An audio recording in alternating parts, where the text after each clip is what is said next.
Jacques Charles or Jacques Alexandre Cesar Charles was born on November 12, 1746, Pugency, France, and died on April 7, 1823, at Paris at the age of 76. Jacques Charles was a French inventor, scientist, mathematician, and balloonist. Charles wrote almost nothing about mathematics, and most of what has been credited to him was due to mistaking him with another Jacques Charles, also a member of the Paris Academy of Sciences, entering on 12 May 1785.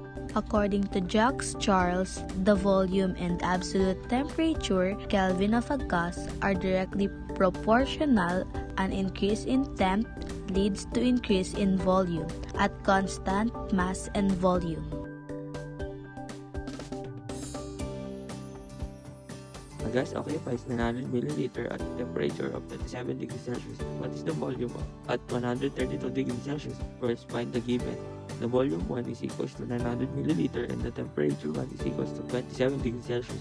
And the final temperature is equals to 132 degrees Celsius. Before we proceed at the formula, let's convert the Celsius to Kelvin. So the temperature 1, 27 plus 273 is equals to 300 Kelvin. And the final temperature is 132 plus 273 is equals to 405 Kelvin. We're done finding the given, so let's proceed to the formula. The formula in Charles' law is volume 1 over temperature 1 is equals to final volume over final temperature. We are going to apply the cross multiplication method, so it became volume 1 times final temperature and final volume times temperature 1. After the cross multiply, let's over the formula over T1 to cancel the T1 in the numerator. The formula is to finding final volume is volume 1 times final temperature over temperature 1.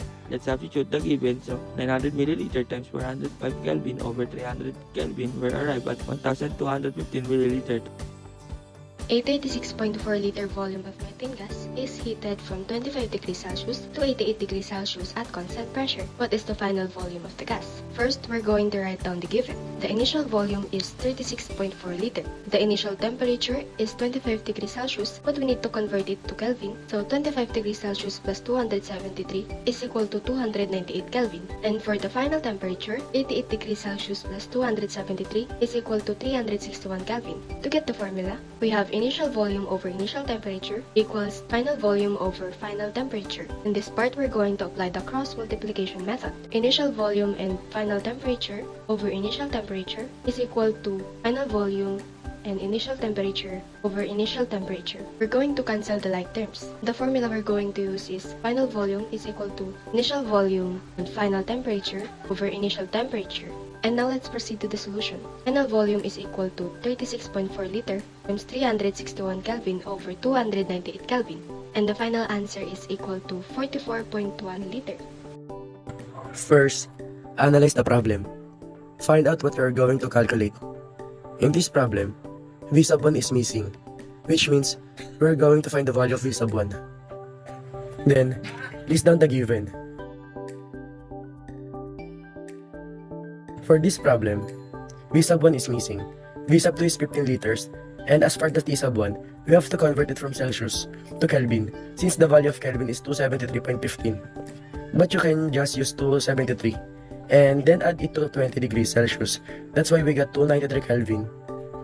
And as for the T sub 2, just like what we did in T sub 1, add the 273 Kelvin to convert, and then we got 288 Kelvin. Next step is to find out the formula that we're going to use. Do the cross multiplication, then cancel the formula. Add the T sub 2 to get the formula for V sub 1.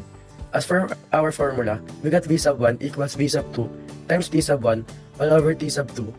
Then, substitute the given to their respective places. V sub 1 equals 15 liters times 293 Kelvin all over 288 Kelvin. Then, we got V sub 1 equals 4,395, which is the product of 15 liters and 293 Kelvin, then over 288. Now, we got the answer for V sub 1, which is 15.26 liters.